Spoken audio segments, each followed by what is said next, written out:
নমস্কাৰ বন্ধু বান্ধৱীসকল, আমাৰ অসমীয়া ফেমিলি কিটচেনৰ আন এটি খণ্ডলৈ আপোনালোকক স্বাগতম জনাইছোঁ। যিসকল লোকে ব্ৰকলি বেয়া পায় সেইসকল লোকৰ বাবে মই আজি ব্ৰকলিৰ এটা অতি টেষ্টি আৰু হেল্ডি ৰেচিপি লৈ আহিছোঁ। গতিকে চাই থাকক ভিডিঅ'টো শেষলৈকে। ইয়াৰ বাবে মই 500 গ্ৰামৰ এটা ব্ৰকলি লৈছোঁ। ব্ৰকলিৰ ফুলখিনি কাটি মই খুব ভালকৈ ধুই পানীখিনি টুকি লৈছোঁ। আৰু ল'ম মই দুটা পিঁয়াজ দুটা মিহিকৈ কাটি ল'ম। এটা ডাঙৰ আলু সৰু সৰুকৈ কাটি লৈছোঁ। 1 ইঞ্চ আদা, এটা নহৰু, 3টা কেঁচা জলকীয়া আৰু এটা বিলাহী লৈছোঁ। আৰু লৈছোঁ 1 টেবুল চামুচ ধনিয়া, 1 টেবুল চামুচ জিৰা, 1 চাহ চামুচ জালুক, 7টা বাদাম, 7টা কাজু, হিং আৰু কাশ্মীৰ জলকীয়াৰ গুড়ি। এতিয়া এটা মই মিক্সিত গোটা মছলাখিনি গুড়ি কৰি ল'ম। বন্ধু বান্ধৱীসকল, মই ব্ৰকলিৰ চব্জিখন টেষ্টি আৰু ক্ৰিমি কৰি তুলিবৰ বাবে মই ইয়াত কাজু আৰু বাদাম ব্যৱহাৰ কৰিছোঁ। গতিকে এই দুটা বস্তু আপোনালোকে কেতিয়াও স্কিপ নকৰিব। এতিয়া মই ইয়াত অলপ পানী দি মছলাৰ এটা পেষ্ট বনাই ল'ম। এই মোৰ মছলাৰ পেষ্ট ৰেডি হৈ গ'ল। এতিয়া গেছৰ ওপৰত মই এখন কেৰাহী পাতি তাত তেল দিছোঁ।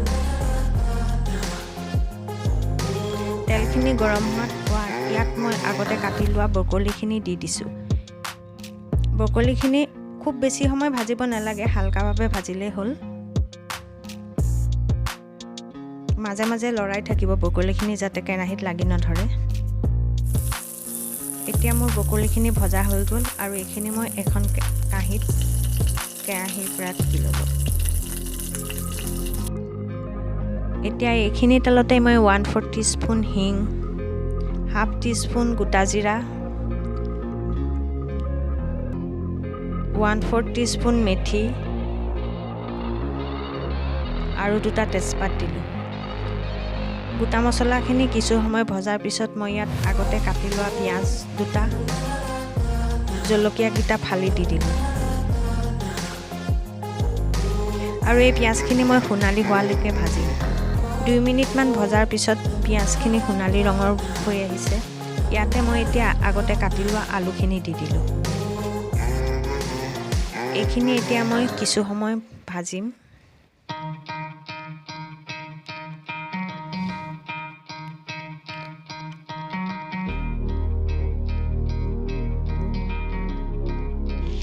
প্ৰায় 2 মিনিটমান সময় ভজাৰ পিছত মই ইয়াত আগতে বনাই থোৱা মছলাৰ পেষ্টখিনি দি দিলোঁ।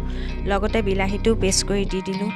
1 চামুচ হালধিৰ গুড়ি আৰু সোৱাদ অনুসৰি নিমখ আৰু 2 চাহ চামুচ কাশ্মীৰ জলকীয়াৰ গুড়ি দিলোঁ। বন্ধু বান্ধৱীসকল, মই ইয়াত কাশ্মীৰ জলকীয়াৰ গুড়ি কেৱল চব্জিখনৰ ৰংটো ধুনীয়া হ'বৰ বাবেহে দিছোঁ। আপোনালোকে যদি বেছি জ্বলা খাব বিচাৰে তেতিয়াহ'লে ইয়াত শুকান জলকীয়াৰ গুড়ি ব্যৱহাৰ কৰিব পাৰে, কিয়নো কাশ্মীৰ জলকীয়াই চব্জিখন জ্বলা কৰি নোতোলে। এতিয়া এইখিনি মই খুব ভালকৈ লৰাই দিলোঁ। প্ৰায় 2-3 মিনিটমান সময় ভজাৰ পিছত মছলাখিনি প্ৰায় সিজি আহিছে। এতিয়া মই ইয়াত অলপ পানী দি দিলোঁ আৰু খুব ভালকৈ লৰাই দিলোঁ।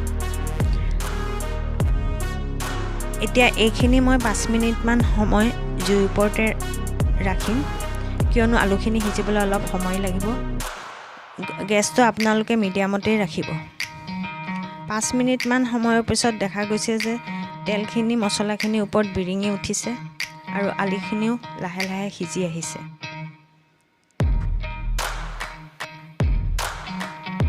এতিয়া ইয়াত মই আগতে ভাজি লোৱা ব্ৰকলিখিনি দি দিলোঁ আৰু খুব ভালকৈ লৰাই দিলোঁ যাতে ব্ৰকলিখিনিৰ লগত মছলাখিনি ভালকৈ মিহলি হয়। ব্ৰকলিখিনি আৰু বেছি সময় ভাজিব নালাগে, কিয়নো ব্ৰকলিখিনি মই আগতে ভাজিয়ে লৈছোঁ। প্ৰায় 40% মান সিজিয়েই গৈছে ব্ৰকলিখিনি। প্ৰায় 3-4 মিনিটমান ভাজিলেই হ'ব। এতিয়া ইয়াত মই অকণমান চব্জিখনৰ মিঠা ভাৱটো আনিবৰ বাবে চেনি দি দিলোঁ। আপোনালোকে যদি মিঠা ভাল নাপায় তেতিয়াহ'লে চেনি নিদিবও পাৰে। ইয়াত এতিয়া মই আধা কাপমান পানী দি দিলোঁ আৰু চব্জিখন খুব ভালকৈ লৰাই দিলোঁ।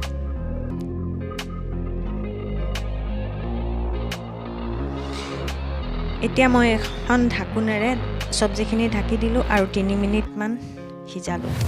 3 মিনিটমানৰ পিছত দেখা গৈছে যে ব্ৰকলিখিনিও সিজি গৈছে, আলুখিনিও সিজি গৈছে।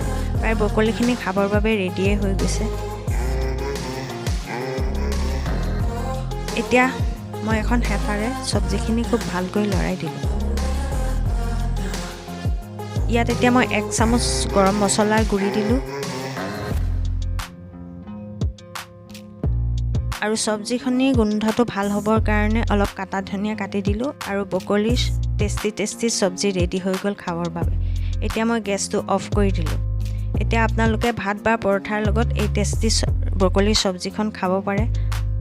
ভিডিঅ'টো শেষলৈকে চাই থকাৰ বাবে ধন্যবাদ আৰু যদি ভিডিঅ'টো ভাল পাইছে তেতিয়াহ'লে লাইক, শ্বেয়াৰ আৰু কমেণ্ট কৰি দিব। আৰু যদি আপুনি আমাৰ চেনেলটোলৈ নতুনকৈ আহিছে তেতিয়াহ'লে আমাৰ চেনেলটো ছাবস্ক্ৰাইব কৰিবলৈ নাপাহৰিব। ধন্যবাদ।